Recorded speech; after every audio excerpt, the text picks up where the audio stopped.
കാരണം നമ്മളുള്ള സ്ഥലത്ത് സമയത്ത് നന്നായി ആ ഒരു സമയം ചെലവഴിക്കുക, ഇതാക്കുക എന്നുള്ളതാണ് എൻ്റെ ഒരു പോളിസി. എപ്പോഴും ഈ മറ്റേ ഈ ഒരു പ്രസ് പറഞ്ഞില്ലേ, നമ്മള് ഭയങ്കര കഴിവുള്ള ആളാവണമെന്നുണ്ട് ഇല്ല, നമുക്ക് ഒരുപാട് എന്താ പറയാ പണം ഉണ്ടാവണമെന്ന് നിർബന്ധമില്ല, നമ്മൾ ആളുകളെ വെറുപ്പിക്കരുത്.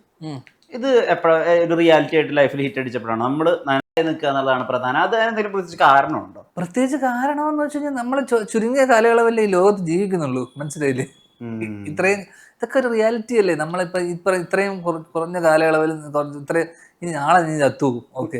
നമ്മളൊരാളെ ഓർക്കുന്ന സമയത്ത് നമ്മൾ അയാൾ പറയല്ലേ നല്ല മനുഷ്യനായിരുന്നു എന്നൊക്കെ പറയുന്നതിനേക്കാളും നല്ലതല്ലേ ഉള്ള സമയത്ത് നല്ല ഓർമ്മകളും നല്ല സംഭവം ഉണ്ടാക്കി പോവുക എന്നുള്ളത് മാത്രമേ ഉള്ളൂ. അപ്പൊ ഞാൻ അതുകൊണ്ട് തന്നെ നമ്മളെന്ന് വെച്ച് കഴിഞ്ഞാൽ ഒരു ബന്ധങ്ങളൊക്കെ തന്നെ ഒരു എല്ലാം ഒരു ഒരു ഒരു ഡിറ്റാച്ച്മെന്റ് ഡിറ്റാച്ച്ഡ് ആണ് എല്ലാവരും ഏറ്റവും നല്ലത് അതാവുമ്പോൾ. പക്ഷെ എൻ്റെ കേസിൽ എനിക്ക് വർക്കായിട്ടുള്ള ഒരു സാധനം അതാ എല്ലാവരുമായിട്ട്. ബിക്കോസ് എനിക്ക് ഏറ്റവും സെറ്റ് ബാക്സ് കിട്ടിയിട്ടുള്ളതൊക്കെ എൻ്റെ ഫാമിലിയിൽ നിന്നും എൻ്റെ വീട്ടിൽ നിന്നും ഞാൻ പ്രത്യേകിച്ച് ഞാൻ കാരണം ഉണ്ടാക്കിയ പ്രശ്നങ്ങൾ കാരണം.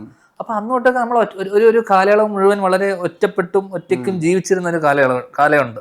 സുഹൃത്തുക്കളില്ല, ഒരു വീട്ടുകാരില്ല, അങ്ങനെയുള്ള സമയത്തൊക്കെ കടന്നു പോയത് കൊണ്ട് തന്നെ ആ സമയമൊക്കെ നമ്മളെ കുറച്ചൊന്ന്